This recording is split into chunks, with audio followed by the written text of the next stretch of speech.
Hello students, welcome everyone. So we're going to start with part 2 of control and coordination here.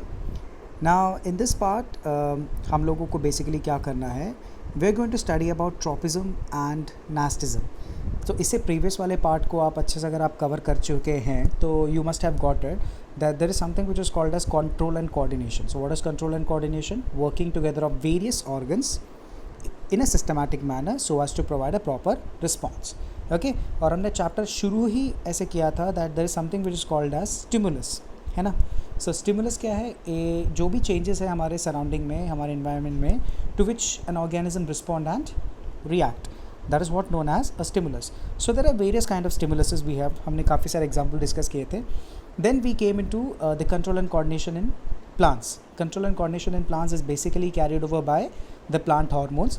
तो हमने last part में 4 hormones के बारे में भी सीखा था, auxins, gibberellins, cytokinins and abscisic acid. अब आज का जो बेसिक क्लास है, in this class we are going to discuss more about the plant movement. ये चीज़ हमें तो क्लैरिफाई हो गया था लास्ट टाइम कि प्लांट भी रिस्पॉन्ड करता है टुवर्ड्स वेरियस स्टिमुलस, है ना. बट द पॉइंट इज उनकी मूवमेंट थोड़ी रिस्ट्रिक्टेड मूवमेंट होती है and that too very slowly and gradually. सो हमने ये फिगर आउट किया कि उनका जो मूवमेंट है it's like maximum times it is a growth movement. Okay, बहुत कम मूवमेंट अलग टाइप से होता है but maximum time it is a type of a growth movement. So पहले मैंने शुरुआत ही ऐसे किया है कि plant they do not show much of the locomotion. Locomotion मतलब होता है movement. Okay, but however the individual parts like stem, root, leaf, है ना, they can move when they are subjected to some external stimuli. So whenever these parts are subjected to some external stimuli, there is a possibility of certain kind of movement. अब जैसे plants में हमने stimulus कौन कौन से refer किया था, like we have light, we have gravity, we have chemicals, we have water and we have touch. So these are the basic stimuluses to which the plant respond, है ना. At the same time there is a note here. वो note क्या कह रहा है, the movement of plant part are caused by an unequal growth by the action of plant hormones under the influence of stimuli. तो stimuli के वजह से plant hormones activate हो जाता है और plant hormones ही movement create करता है. और movement मैंने आपको बताया था plant में it is always a growth movement. हमेशा ध्यान रखिएगा, if you compare a human being, if you compare for that matter any particular animal to that of plant, the animals can respond in various ways, various type of movements, but the plant can only respond in the form of a growth movement. Okay, चलिए अब हम ज़रा यहाँ पे पहुँचते हैं. अब क्योंकि हम प्लांट मूवमेंट के बारे में बात कर रहे हैं तो late us understand what type of plant movement I am referring it to. So in response to stimulus there are basically 2 categories of movement. That means there are 2 types of plant movements. One is known as the tropic movement, another one is known as the nastic movement. Tropic movement को बोलते हैं tropism और nastic movement को बोलते हैं nasties, right. Tropic movement is always a growth movement, यानी कि plant grow करके ये शो करता है that I have responded. Okay, whereas nastic movement वो ग्रोथ मूवमेंट हो भी सकता है और नहीं भी हो सकता है. That is why I have written growth independent movement. तो यहाँ पे 2 चीज़ आपको ध्यान रखनी है. प्लांट मूवमेंट 2 टाइप के होता है. One is the tropic movement which is a growth movement, okay, and the other one is nastic movement which can be a growth movement or which cannot be a growth movement. Now we will eventually understand what is tropism and what is nastism, but before going to that let us understand one case. Now this case is there in your NCERT textbook. वो क्या कह रहा है, अच्छा उससे पहले एक note भी मैंने रेफ़र किया है. The movement in any part of plant is basically a growth movement. Okay, the movement in any part of plant is basically a growth movement. अच्छा, अब the case of bending of stem. अब यहाँ पे आप मान के चलो ये एक stem है, हालांकि ये stem लग नहीं रहा है but still you believe it as a stem. So ये stem है तो आप देख रहे हो कि stem के एक साइड में कौन accumulate हो रहा है, ऑक्सिन्स accumulate हो रहा है एंड यहाँ पे लाइट है. एंड लाइट की वजह से ऑक्सिन्स हमेशा क्या है, दूर भागते हैं, क्योंकि मैंने आपको लास्ट क्लास में बताया था that auxins move away from light. So when एक पर्टिकुलर पोर्शन में लाइट है तो सारा का सारा ऑक्सिन्स कहाँ पे एक्यूमुलेट हो जाता है, पीछे वाला साइड में एक्यूमुलेट हो जाता है. तो इधर एक्यूमुलेट होते होते होते होते क्या हो जाएगा, यहाँ पे एक्यूमुलेशन की वजह से यहाँ पे ग्रोथ बढ़ जाएगा. क्यों बढ़ जाएगा ग्रोथ, क्योंकि auxins are responsible for growth of the plant. अब सिंस यहाँ पे एक्यूमुलेशन ग्रोथ ऑक्सिन्स का ज़्यादा है यहाँ पे इस वाले साइड में accumulation of oxygen are more, so what will happen, ये वाला जो पोर्शन है, ये वाला जो साइड है वो जल्दी ग्रो करेगा, और उसके नीचे वाला जो पोर्शन है वहाँ पे ऑक्सीजन का उतना एक्यूमुलेशन नहीं है तो वो धीरे ग्रो करेगा। सो एक पोर्शन जल्दी ग्रो कर रहा है और एक पोर्शन धीरे ग्रो कर रहा है, इस वजह से यहाँ पे क्या हो रहा है, बेंडिंग ऑफ स्टेम हो रहा है। So this is an important what we say logic कि एक्यूमुलेशन ऑफ ऑक्सीजन का एक तरफ होने के वजह से क्या हो रहा है, there is a bending of stem. So if one side of the stem has more oxygens then the other side, the side of the stem having more oxygens will grow faster than the other side, causing the stem to bend. Okay, so just keep in mind, जहाँ पे oxygen ज़्यादा होगा, oxygen की खासियत क्या है, they move away from the light, so एक ही साइड में एक्यूमुलेट होने की वजह से वो बेंडिंग शो करता है। चलिए अब जरा मूव करते हैं about the type of movement. तो सबसे पहले हमारे पास है the tropic movement. Okay, so what do you mean by the tropic movement? Now tropic movement, as I said, it is a growth movement of plant parts in response to an external stimuli, in which the direction of stimulus is determined by the direction of response. Oh, the direction of stimulus will determine the direction of response. इसका मतलब क्या हुआ? अब इतने से definition में दो तीन चीज़ें बोली है। सबसे पहले ट्रॉपिक मूवमेंट एक ग्रोथ मूवमेंट है, जी समझ में आ गया।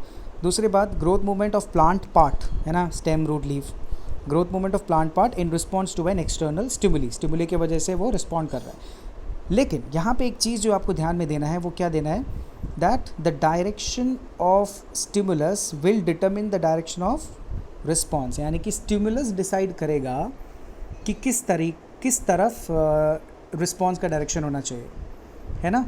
सो यहाँ पे एक बहुत इंपॉर्टेंट सा लॉजिक है जो प्लांट का ग्रोथ मूवमेंट को डिसाइड कर रहा है। क्या डिसाइड कर रहा है? जिस डायरेक्शन में आपका स्टिमुलस है, अगर उसी डायरेक्शन में आपको रिस्पॉन्स दिख रहा है, that means it is a tropic movement. Okay, so once again I am repeating the definition, it is a growth movement in the plant part in which the direction of stimulus will determine the direction of response. Have you understood? Okay, कहने का मतलब जिस तरफ, यानी कि जो stimulus की direction है, स्टिमुलस जो अभी हमने बहुत सारे स्टिमुलस डिस्कस किए थे, जो स्टिमुलस का डायरेक्शन है वो डिसाइड करेगा कि रिस्पॉन्स का डायरेक्शन क्या होना चाहिए। इसलिए इसको क्या बोला गया है, it is a directional movement. अब आगे देखते हैं, जो मूवमेंट हम बात कर रहे हैं वो दो तरीके से हो सकता है, या तो टुवर्ड्स द स्टिमुलस हो सकता है या फिर अवे फ्रॉम द स्टिमुलस हो सकता है। स्टिमुलस की तरफ रिस्पॉन्ड करना या स्टिमुलस के अगेंस्ट रिस्पॉन्स करना। तो अगर plant part towards the stimulus respond कर रहा है तो उसको बोलते हैं पॉजिटिव ट्रॉपिज्म, और अगर plant part away from the stimulus respond कर रहा है, that means it is negative tropism. And I am always using the word movement, it is a growth movement. So if the growth of the plant is towards the stimulus, it is a positive tropism, whereas if the growth of the plant is away from stimulus, यानी कि stimulus के against, then is a negative tropism. इस दोनों में ध्यान क्या रखना है, स्टिमुलस के डायरेक्शन पे डिपेंड करेगा रिस्पॉन्स का डायरेक्शन। समझ रहे हो, ये चीज़ इंपॉर्टेंट है। जिस डायरेक्शन में आपका स्टिमुलस होगा, यानी कि light, gravity, touch, chemicals, whichever way it is, वो डिसाइड करेगा कि रिस्पॉन्स का डायरेक्शन क्या होना चाहिए। So that is what the tropic movements. Tropic movement is basically the growth movement in which the plant part will respond towards an external stimuli, okay, in which the direction of stimulus will determine the direction of response. Go through the definition again and again till you get the point. Okay, now let us understand the type of movements now. कौन कौन से type of tropism होते हैं? एक तो आपने देख लिया, पॉजिटिव ट्रॉपिज्म होता है, नेगेटिव ट्रॉपिज्म होता है। सो मोर और लेस हर एक ट्रॉपिज्म में पॉजिटिव नेगेटिव होता है, except few, I will let you know. But ये जो ट्रॉपिज्म है ना, the tropic movements are based on 5 type of stimuluses. So आपने देख ही लिया होगा, अगर लाइट आपका स्टिमुलस है तो उस ट्रॉपिज्म का नाम होगा फोटोट्रॉपिज्म। अगर ग्रेविटी आपका स्टिमुलस है तो उसका नाम हो जाएगा जियोट्रॉपिज्म। केमिकल अगर आपका स्टिमुलस है उसका नाम हो जाएगा कीमोट्रॉपिज्म। वाटर अगर स्टिमुलस है तो हाइड्रोट्रॉपिज्म, और अगर टच अगर स्टिमुलस है तो thigmotropism. Okay, and for that matter अगर आप फोटोट्रॉपिज्म देखोगे, आपको फोटोट्रॉपिज्म में पॉजिटिव नेगेटिव ट्रॉपिज्म मिलेगा। कहने का मतलब पॉजिटिव फोटोट्रॉपिज्म, नेगेटिव फोटोट्रॉपिज्म। अभी मैंने आपको बताया ना कि हर एक ट्रॉपिज्म में दो होते हैं, पॉजिटिव अगर टुवर्ड्स द स्टिमुलस है, नेगेटिव अगेंस्ट द स्टिमुलस है। तो सिमिलरली यहाँ पे ट्रॉपिज्म्स के अंदर भी पॉजिटिव नेगेटिव मिलेगा आपको, positive phototropism, negative phototropism, positive geotropism, negative geotropism, positive hydrotropism, negative hydrotropism. Chemotropism और थिग्मोट्रॉपिज्म में जनरली चीज़ें जो हैं वो पॉजिटिव ही रहती हैं। Okay, there is an exception, वो हम लोग एग्जांपल्स के थ्रू भी हम कवर करेंगे। Okay okay, now one by one we will get to know what are the different type of tropism and how to define it. So if I'm talking about phototropism, photo matlab light, so the growth movement of plant part in response to light, simple सा definition है। okay, even if I say simple movement or if I say growth movement mean the same thing, क्योंकि मैंने आपको बताया tropic movements all are growth movements। okay, so the movement of plant part in response to light। अब if the movement of plant part is towards the light, यानी कि light की तरफ जा रहा है, स्टिमुलस की तरफ जा रहा है, that means it is showing positive phototropism. जैसे कौन है, शूट्स, आपका प्लांट में जो शूट वाला जो रीजन है वो लाइट की तरफ ग्रो करता है ना। On the other hand if the movement of plant part is away from the light, उसको बोलेंगे हम नेगेटिव फोटोट्रॉपिज्म। जैसे रूट्स क्या है, they are not expose to light, they move against the light. Okay, so one there is positive phototropism, they are shown by shoots, whereas on the other hand we have the negative phototropism, they are shown by the roots। okay, let's talk about geotropism। this is because of gravity है ना, तो the movement of plant part in response to gravity, simple definition। अब positive geotropism क्या है, the movement, again the growth movement। okay, the movement of plant part towards gravity, कौन जाता है towards gravity, roots। तो roots क्या show करते हैं भैया, positive जियोट्रॉपिज्म। ओके, अब अगर नेगेटिव जियोट्रॉपिज्म की बात करें तो movement of plant part against the direction of gravity, gravity भैया नीचे को है लेकिन ऊपर को ग्रो करता है, इट इज़ अ शूट। तो शूट क्या शो करता है, शूट रीजन यानी कि स्टेम रीजन, नेगेटिव जियोट्रॉपिज्म। तो ज़्यादा कॉम्प्लिकेटेड नहीं है, बस आपको इतना समझना है, ज़रा विजुलाइज करके देखेंगे तो आपको चीज़ें समझ में आ जाएंगी, this common sense, right. Okay, let's talk about hydrotropism. तो यहाँ पे स्टिमुलस कौन है भैया, water. So the movement of plant part in response to water, again मैं आपको बता रहा हूँ ये सारे के सारे जो ट्रॉपिज्म है they are all the growth movement. So even if I am not writing it, please mention that it is a growth movement. Okay, so यहाँ पे in response to water, again positive hydrotropism कौन show कर रहा होगा, the movement of plant part towards water. Towards water कौन जा रहा है भैया, it is the root region. तो root shows the positive phototropism. Negative phototropism आपको समझ में आ ही गया होगा, the movement of plant part against the direction of water, वो कौन है बेसिकली, शूट्स। तो शूट्स शो नेगेटिव हाइड्रोट्रॉपिज्म। तो आई थिंक ये तीन ट्रॉपिज्म्स आपको क्लियर हो गए और तीनों में आपने देखा कि पॉजिटिव नेगेटिव और पॉजिटिव नेगेटिव है। ओके, तो अगर आपका रिस्पॉन्स टुवर्ड्स स्टिमुलस है तो पॉजिटिव, अगर अगेंस्ट स्टिमुलस है तो नेगेटिव, राइट। एंड रूट और शूट रीजन में मैक्सिमम आपको एग्जांपल्स मिलेंगे और ये 1 मार्कर में काफ़ी पूछा जाता है कि which part of the body, plant body shows positive phototropism. अगर वो बोल रहे हैं विच शोज पॉजिटिव फोटोट्रॉपिज्म तो वो कौन होगा, शूट। और अगर आपसे पूछ लिया विच शोज नेगेटिव हाइड्रोट्रॉपिज्म तो भी शूट है ना। Roots are the one which grow towards water and the shoots are the one which grow against the water, right. चलिए अब जरा बात करते हैं थिग्मोट्रॉपिज्म के बारे में।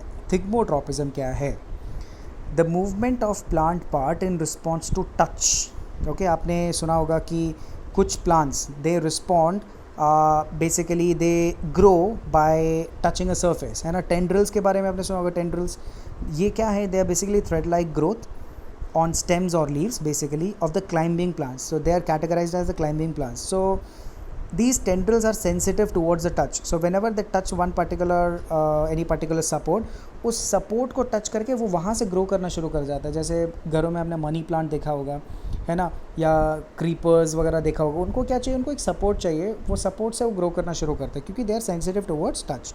सो tendrils are positively thigmotropic as they grows towards the things they happen to touch. मैंने जैसे आपको बताया यहाँ पे नेगेटिव नहीं मिलेगा, सिर्फ पॉजिटिव मिलेगा, वो टच करके वो वहाँ से ऊपर ग्रो करना शुरू कर जाता है, ठीक है। इसलिए इसको रेफ़र किया गया है पॉजिटिव थिग्मोट्रॉपिज्म। थिग्मो मतलब टच, राइट। तो आप टेंड्रल्स का एग्जांपल दे सकते हो इसमें। आई होप यहाँ तक आपको क्लियर हो गया, क्योंकि हमने सबसे पहले शुरुआत किया था प्लांट मूवमेंट के बारे में, और अभी हम लोग जो कवर अप कर रहे हैं वो ट्रॉपिज्म कवर कर रहे हैं, जिसमें direction of stimulus will determine the direction of response. Stimulus decide करेगा कि रिस्पॉन्स की डायरेक्शन क्या होनी चाहिए, या तो वो टुवर्ड्स होगा या तो वो अगेंस्ट होगा। अब सबसे इम्पॉर्टेंट और सबसे यूनिक थोड़ा सा आप देखते हैं, that is chemotropism. Okay, chemotropism में क्या है, the growth movement of plant part in response to chemical stimulus.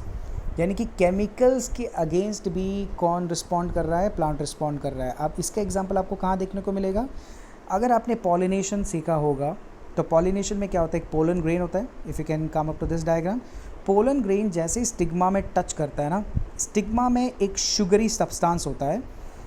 Pollen grain जैसे वो शुगरी सब्सटेंस को टच करता है, वो शुगरी सब्सटेंस उसको लीड करता है ओवरी तक. यानी कि पोलन ग्रेन डायरेक्टली ओवरी तक नहीं पहुंचता, वो एक मीडियम के थ्रू पहुंचता है जिसका नाम है पोलन ट्यूब. तो पोलन ट्यूब कब डेवलप होता है, जैसे ही पोलन ग्रेन आके स्टिग्मा में टच किया. जैसे ही स्टिग्मा में टच किया वो पोलन ग्रेन, एक केमिकल रिएक्शन हुआ, ठीक है. एंड स्टिग्मा में एक शुगरी सब्सटेंस होता है, वो शुगरी सब्सटेंस इंड्यूस करता है, यानी कि वो शुगरी सब्सटेंस पोलन ग्रेन को कहाँ तक लेके जाता है, ओव्यूल तक लेके जाता है, जो कि ओवरी के अंदर पड़ा है. So that is why I have written the growth movement of pollen tube towards ovule induced by a sugary substance. Actually होता क्या है, स्टिग्मा जो है वो किसको सेक्रेट करता है, शुगरी सब्सटेंस को, और वो शुगरी सब्सटेंस कहाँ तक जाता है, ओवरी तक. ओके, और इस शुगरी सब्सटेंस के पीछा कौन करता है, pollen tube, which drives the pollen tube towards ovary. तो पोलन ट्यूब उस शुगरी सब्सटेंस को फॉलो करता है और शुगरी सब्सटेंस कहाँ तक जाता है, ओवरी के अंदर, ओव्यूल तक जाता है. This way pollen grain reaches the ovary और we call it as ovule. तो यहाँ पे क्या हो रहा है, एक केमिकल ने उसको इंड्यूस किया, एक केमिकल ने उसको ड्राइव किया नीचे तक आने के लिए. इसको बोलते हैं कीमोट्रोपिज्म. एंड यहाँ पे भी पॉजिटिव कीमोट्रोपिज्म हो रहा है, नेगेटिव के हम लोग बारे में बात नहीं करेंगे इसमें, ठीक है. So this one gives you a very good example. ये 3 मार्कर में कभी कभार आ जाता है और 1 मार्कर में भी आता है, that the production of pollen tube is because of some chemicals which is there in the stigma which drives the pollen tube towards ovule. So keep in mind, okay. So this was chemotropism. तो यहाँ पे हमने सारे tropisms cover कर लिए, phototropism, geotropism, hydrotropism and thigmotropism and chemotropism. Okay. Now यहाँ पे अगर आप देखोगे, मैंने कुछ बहुत ही बेसिक सा डायग्राम इंट्रोड्यूस किया है, तो डायग्राम देख के ही समझ में आ जाएगा. पहला वाला देखोगे, अगर यहाँ पे लाइट का सोर्स है, ठीक है. पहले तो स्टेम देख रहे हो आप सीधा है, लेकिन जैसे जैसे लाइट का सोर्स तो मिल रहा है, उसका स्टेम देख रहे हो अब यहाँ पे बेंड हो रहा है. तो यहाँ पे कौन सा ट्रोपिज्म शो कर रही है, यहाँ पे वो शो कर रहा है फोटोट्रोपिज्म. Okay, right. तो सेकंड, ये था आपका पहला वाला. सेकंड पे आइए जरा. सेकंड पे क्या हो रहा है, एक मैंने पॉट को मैंने उल्टा करके रख दिया, ठीक है, सीधा ना करके उल्टा करके रख दिया. पहले तो स्ट्रेट होता है, लेकिन धीरे धीरे धीरे आपका शूट रीजन ऊपर जाने लगता है और आपका रूट रीजन नीचे जाने लगता है अपने आप. तो यहाँ पे क्या हो रहा है, यहाँ पे हो रहा है जियोट्रोपिज्म. आपका shoot positive negative geotropism show करता है और रूट पॉजिटिव जियोट्रोपिज्म शो करता है. ओके, चलिए ज़रा तीसरे वाले डायग्राम पे अगर हम फोकस करें, एक सिंपल सा प्लांट था जो ग्रो कर रहा था, लेकिन अब उसी प्लांट के पॉट में मैंने साइड में एक वाटर पॉट रखा. तो आप देख सकते हो उसके रूट्स किसकी तरफ ग्रो कर रहे हैं, टुवर्ड्स वाटर ग्रो कर रहे हैं. तो ये सारे जो एग्जांपल्स है, ये आपके एक तरीके से MCQs में आ सकते हैं, या फिर लिटरली प्रैक्टिकल सेशन में, या फिर वो प्रूव कर सकते हैं, या फिर आपको क्वेश्चन दे सकता है कि prove that roots show positive hydrotropism. तो you can give out this diagram and explain accordingly, ठीक है. अब ये जो फोर्थ वाला है, देख के ही समझ में आ गया होगा, ये आपका एक प्लांट का पार्ट है, वो धीरे धीरे सपोर्ट को टच कर रहा है, और जैसे ही टच करता है यहाँ पे देख सकते हैं यहाँ पे ग्रोथ हो रहा है, ठीक है. यहाँ से वो वर्ल अराउंड कर देता है, सपोर्ट लेकर वो उसके आसपास चक्कर काट के उस वहाँ से ग्रो करना शुरू कर जाता है. तो यहाँ पे किसकी बात हो रही है, यहाँ पे बात हो रही है थिग्मोट्रोपिज्म की. तो यहाँ से हमने सारे ट्रोपिज्म्स कवर कर लिए. ओके, चलिए अब एक अलग टाइप का मूवमेंट हम देखते हैं. अभी हमने क्या देखा कि स्टिमुलस का डायरेक्शन पे डिपेंड करता है रिस्पांस का डायरेक्शन. वो कौन है, ट्रोपिज्म. अब उससे बिल्कुल हटके है कौन, नास्टिज्म. नास्टिक मूवमेंट इसको बोलते हैं. नास्टिज्म क्या है, द मूवमेंट. यहाँ पे फ़र्क आ जाएगा. अब ये ग्रोथ मूवमेंट नहीं है, हो भी सकता है नहीं भी हो सकता है, इसलिए हम लोग नहीं लिखेंगे, लेकिन ट्रोपिज्म में हमेशा लिखना ग्रोथ मूवमेंट. अब नास्टिक मूवमेंट क्या है, या फिर नास्टीज क्या है, the movement of plant part in response to an external stimuli or stimulus in which the direction of stimulus does not determine the direction of response. आपको कैच समझ में आ गया ट्रोपिज्म और नास्टिज्म में. नास्टिज्म कह रहा है मूवमेंट ऑफ प्लांट पार्ट ठीक है भैया, समझ में आ गया. In response to an external stimulus, यहाँ तक भी समझ में आ गया. In which the direction of stimulus will not determine the direction of response. अब रिस्पॉन्स कहीं पे भी हो सकता है, समझ रहे हो. स्टिमुलस ये नहीं डिसाइड करेगा कि रिस्पॉन्स कहाँ होना चाहिए. ट्रॉपिज्म में क्या था, stimulus will determine the direction of response, लेकिन यहाँ पे क्या है, stimulus will not determine the direction of response. It can be in any possible direction response. Okay, तो इसलिए मैंने यहाँ पे लिखा हुआ है नास्टिज्म या nastic movement is not a directional movement. ये एक डायरेक्शनल मूवमेंट बिल्कुल भी नहीं है. ओके, सो देर मे और may not be a growth movement. अब ये देखते हैं, there are only two type of nastism movement या nastic movement. One is photonasty and another one is thigmonasty. नाम से ही समझ में आ गया होगा. फोटोनास्टी में भैया स्टिमुलस कौन है, लाइट है. थिग्मोनास्टी में स्टिमुलस कौन है, टच है. Okay, so let us understand about photonasty. Photonasty क्या है, नॉन डायरेक्शनल मूवमेंट. समझ में आ गया, कहीं पे भी डायरेक्शन हो सकता है, इसलिए non directional movement. So non directional movement of plant part in response to light. Fair enough. जैसे opening and closing of flowers during day and night. Specifically जो डैंडेलियन फ्लावर्स होते हैं, they open up during day and close during night. इनकी petals की बात हो रही है, ठीक है, फ्लावर्स के पेटल्स की बात हो रही है. So dandelion flowers open during day and close during night. Similarly moon flower, what is said that, रात की कली, something like that. So moonflower opens during night and close during day. तो ये जो opening and closing of the petals of the flowers is a type of photonasty. But यहाँ पे एक exception है. Opening and closing of petals is a type of growth movement. क्योंकि petals open और close होने से वो grow करते हैं. So यहाँ पे एक exception है कि ये growth movement है. इसके बाद आता है एक बहुत ही interesting चीज़, आपने लाइफ में कभी तो एक्सपीरियंस किया होगा. एक प्लांट है जिसका नाम है टच मी नॉट, चुई मुई जिसको बोलते हैं. So the non directional movement of plant part in response to touch of an object. जैसे for example folding up of leaves of the touch me not plant. Okay, touch me not plant का scientific name है Mimosa pudica. अगर आप ध्यान से देखोगे ना उसमें, तो it appears to be samosa पुदीना. ऐसा लगता है, इट्स फनी नो.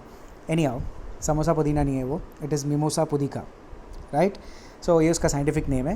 तो होता क्या है, टच मी नॉट प्लांट में क्या रीजनिंग है कि वो आप उसको टच करते हो तो उसके जो लीव्स वो ड्रूप हो जाते हैं, है ना. It just closes up. Why it so? अगर आप ध्यान से देखोगे टच मी नॉट प्लांट का ना एक जहाँ पे नोड होता है, नोड जहाँ से लीफ ओरिजिनेट हो रहा होता है, वो नोड में एक तरीके से स्वेलिंग हो रहा होता है. Swelling is because of the presence of water in it. So water is stored in that particular area and that particular area is known as pulvini. So pulvini में पानी स्टोर हो रखा है, लेकिन जैसे ही कोई चीज़ उस पर जाके टच होता है तो एकदम से क्या होता है, यहाँ पे पड़ा हुआ पानी नोड में से निकल के स्टेम में डिस्ट्रीब्यूट हो जाता है. और जैसे ही पानी स्टेम में डिस्ट्रीब्यूट हो जाता है, ये जो लीफ है वो ड्रूप डाउन कर जाता है. ड्रूप डाउन मतलब बंद हो जाता है. So the folding up of leaves of the sensitive plant on touching is due to the sudden loss of water from the pulvini which causes the leaves to droop. Okay, so कभी ना कभी तो आपने एक functioning देखा होगा. Generally आपका डैम्प areas यानी कि मॉइस्चर ड्रिवन एरियाज़ में आपका होता है ये टच मी नॉट प्लांट वगैरह. सो क्यों हो रहा है, बिकॉज पुलवीनी क्या करता है, जो वाटर है वो डिस्ट्रीब्यूट करा देता है जैसे ही टच होता है, ठीक है, तो वो ड्रूप डाउन हो जाता है. थोड़ी देर बाद वो धीरे धीरे वो पुलवीनी में पानी भरता रहता है, तो वो लीव्स अपने आप खुल जाते हैं. तो ये था आपका थिग्मोनास्टी. फोटोनास्टी एंड थिग्मोनास्टी दोनों नॉन डायरेक्शनल है. फोटोनास्टी में खासियत क्या है, इट इज़ ग्रोथ मूवमेंट. थिग्मोनास्टी क्या है, it is not a growth movement, it's just a movement. Okay, and nastic movement और ट्रॉपिक मूवमेंट आपने क्या देखा, ट्रॉपिज्म में क्या था, डायरेक्शन ऑफ स्टिमुलस ये डिटरमिन करता है कि डायरेक्शन ऑफ रिस्पॉन्स कहाँ होना चाहिए. ऑन द अदर हैंड अगर आप नास्टिक मूवमेंट देखोगे, direction of stimulus does not determine the direction of response. ये है आपका मेजर डिफरेंस. फिर ट्रॉपिज्म 5 तरीके के होते हैं, phototropism, geotropism, chemotropism, thigmotropism, hydrotropism. उसके बारे में हमने स्टडी किया. सो ये सारा था आपका control and coordination in plants. Okay, इसका आप अच्छे से नोट्स बना के रखिए, right. If you have any doubt just do let me know. तो अभी मैं सिर्फ इतना ही रख रहा हूँ. In the next part we will continue with control and coordination in animals. So thank you so much students. Please take care of yourself.